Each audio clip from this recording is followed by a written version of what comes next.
ವಸ್ತುನಿಷ್ಠತೆ, ವಿಶ್ವಾಸಾರ್ಹತೆ, ನಿಖರತೆಗಾಗಿ ನೋಡ್ತಾ ಇರಿ ನ್ಯೂಸ್ ಪುತ್ತೂರು, ಜನಮನದ ಪ್ರತಿಧ್ವನಿ. ಶುಭ ಮುಂಜಾನೆ. ನಾನು ಶ್ರೀಮಾ. ಇಂದಿನ ಮುಖ್ಯಾಂಶಗಳು.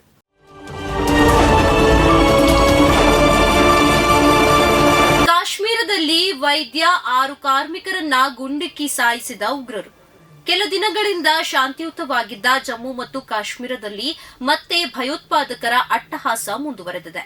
ಭಾನುವಾರ ಸಂಜೆ ಜಮ್ಮು ಮತ್ತು ಕಾಶ್ಮೀರದ ಗಂದರ್ಬಾಲ್ ಜಿಲ್ಲೆಯ ಸೋನಾಮಾರ್ಗ್ ಪ್ರದೇಶದಲ್ಲಿ ಓರ್ವ ವೈದ್ಯ ಮತ್ತು 6 ಮಂದಿ ಕಾರ್ಮಿಕರನ್ನ ಭಯೋತ್ಪಾದಕರು ಗುಂಡಿಕ್ಕಿ ಕೊಂದಿದ್ದಾರೆ ಎಂದು ಅಧಿಕಾರಿಗಳು ತಿಳಿಸಿದ್ದಾರೆ.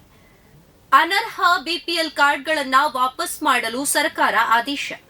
ಮಾನದಂಡಗಳಿಗೆ ವಿರುದ್ಧವಾಗಿ ಅಂತ್ಯೋದಯ ಅನ್ನ ಯೋಜನೆ ಮತ್ತು ಆದ್ಯತಾ ಪಡಿತರ ಚೀಟಿ ಹೊಂದಿದ್ದರೆ ಅವುಗಳನ್ನು ಕೂಡಲೇ ತಾಲೂಕು ಕಚೇರಿಯ ಆಹಾರ ಶಾಖೆಗೆ ಹಿಂದಿರುಗಿಸುವಂತೆ ರಾಜ್ಯ ಸರ್ಕಾರ ಆದೇಶ ಹೊರಡಿಸಿದೆ.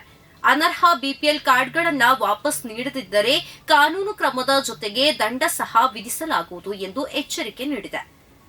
ನವೆಂಬರ್ 1ರಿಂದ 19ರ ನಡುವೆ ಏರ್ ಇಂಡಿಯಾದಲ್ಲಿ ಪ್ರಯಾಣಿಸಬೇಡಿ ಎಂದು ಖಲಿಸ್ತಾನಿ ಉಗ್ರರ ಬೆದರಿಕೆ.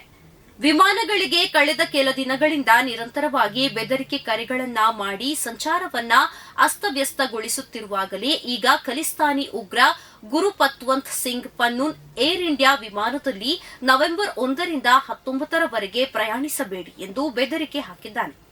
ಸಿಖ್ ನರಮೇಧದ 40ನೇ ವಾರ್ಷಿಕೋತ್ಸವದ ಸಂದರ್ಭದಲ್ಲಿ ಏರ್ ಇಂಡಿಯಾ ವಿಮಾನದ ಮೇಲೆ ದಾಳಿ ಸಂಭವಿಸಬಹುದು ಎಂದು ಪನ್ನೂನ್ ಬೆದರಿಕೆ ಸಂದೇಶದಲ್ಲಿ ಹೇಳಿದ್ದಾನೆ.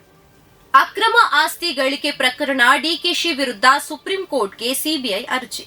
ಉಪಮುಖ್ಯಮಂತ್ರಿ ಡಿಕೆ ಶಿವಕುಮಾರ್ ವಿರುದ್ಧವಿರುವ ಆದಾಯ ಮೀರಿ ಆಸ್ತಿ ಗಳಿಕೆ ಪ್ರಕರಣಕ್ಕೆ ಸಂಬಂಧಿಸಿ ಸಿಬಿಐ ಸುಪ್ರೀಂ ಕೋರ್ಟ್ಗೆ ಮೇಲ್ಮನವಿ ಸಲ್ಲಿಸಿದೆ.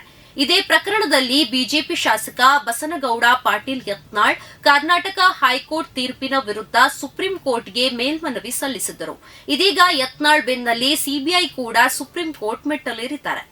ಉದ್ಯೋಗಾಕಾಂಕ್ಷಿಗಳಾಗದೆ ಉದ್ದಿಮೆದಾರರಾಗಿ ಎಂದು ನರಸಿಂಹ ಪ್ರಭು ಹೇಳಿಕೆ. ಸ್ವಂತ ಸಂಸ್ಥೆಯೊಂದನ್ನ ಸ್ಥಾಪಿಸುವ ಹಂಬಲ ಪ್ರತಿಯೊಬ್ಬನಲ್ಲೂ ಮಾಡಬೇಕು. ಆಲೋಚನೆಗಳು ನಿರ್ದಿಷ್ಟ ಪರಿಧಿಗೆ ಸೀಮಿತವಾಗದೆ ವಿವಿಧ ಆಯಾಮಗಳಲ್ಲಿ ಚಿಂತಿಸುವಂತಾಗಬೇಕು. ಉದ್ಯೋಗಾಕಾಂಕ್ಷಿಗಳಾಗದೆ ಉದ್ದಿಮೆದಾರನಾಗಬೇಕು ಎಂದು ಕುಂಬ್ಳೆ ಸಮೂಹ ಸಂಸ್ಥೆಗಳ ನಿರ್ದೇಶಕ ಕುಂಬ್ಳೆ ನರಸಿಂಹ ಪ್ರಭು ಹೇಳಿದರು.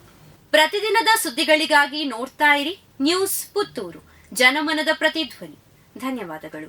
ವಸ್ತುನಿಷ್ಠತೆ, ವಿಶ್ವಾಸಾರ್ಹತೆ, ನಿಖರತೆಗಾಗಿ ನೋಡ್ತಾ ಇರಿ ನ್ಯೂಸ್ ಪುತ್ತೂರು, ಜನಮನದ ಪ್ರತಿಧ್ವನಿ.